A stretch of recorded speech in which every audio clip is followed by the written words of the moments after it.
ទំលាប់គិតរឿងវិជ្ជមាន positive thinking មិនមែនគ្រាន់តែគិតថាអីអក់ប៉ុណ្ណោះទេតែវាជាការអនុវត្តជាក់ស្ដែងដែលត្រូវការចិញ្ចឹមបីបាច់ខាងក្រោមនេះគឺជាទម្លាប់គិតរឿងវិជ្ជមានដែលអ្នកអាចចាប់ផ្ដើមបង្កើតបាន 1. ទម្លាប់ផ្លាស់ប្ដូរទស្សនៈ reframing ការពិពណ៌នាជំនួសការគិតអវិជ្ជមានអំពីបញ្ហាដោយស្វែងរកមុខមាត់វិជ្ជមានឬមេរៀនពីវាឧទាហរណ៍ជំនួសឲ្យកូនខ្ញុំធ្វេសប្រហែសនេះជាឱកាសសម្រាប់រៀននិងកែលម្អជំនួសឲ្យកូនខ្ញុំធ្វើមិនកើតទេគឺខ្ញុំនៅតែកំពុងរៀននិងអភិវឌ្ឍ 2. ទម្លាប់ដាក់គោលដៅជាក់លាក់ setting intentions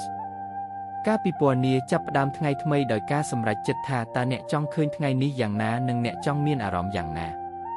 ឧទាហរណ៍ថ្ងៃនេះខ្ញុំនឹងផ្ដោតលើភាពជាអ្នកដឹងគុណនិងស្វែងរកឱកាសដើម្បីជួយអ្នកដទៃ 3. ទម្លាប់ដ៏ឃ្លីសម្រាប់ខ្លួនឯង self compassion ការពិពណ៌នារៀនអត់អន់ឲ្យខ្លួនឯងពេលដែលអ្នកធ្វើខុសឬមានអារម្មណ៍មិនល្អនិយាយជាមួយខ្លួនឯងដូចជាមិត្តភក្តិល្អម្នាក់ឧទាហរណ៍ឌីមិនអីទេខ្ញុំធ្វេសប្រហែសមនុស្សគ្រប់គ្នាក៏ធ្វេសប្រហែសដែរខ្ញុំនឹងព្យាយាមកែវាឲ្យបានល្អបន្តិច 4. ទម្លាប់រាប់អានអ្វីដែលល្អ gratitude practice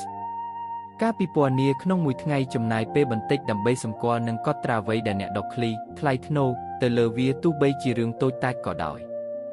ឧទាហរណ៍ការទទួលបានកាហ្វេពីមិត្តមេឃដ៏ស្រស់ស្អាតសុខភាពល្អ 5. ទម្លាប់គាំទ្រនិងលើកទឹកចិត្តអ្នកដទៃ uplifting others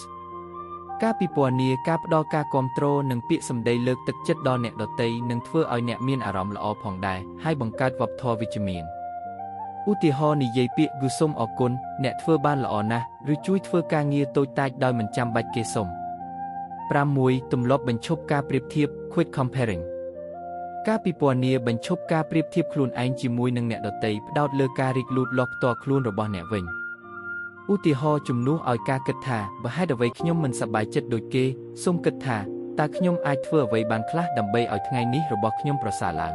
7. ទម្លាប់រក្សាសុខភាពរាងកាយ physical health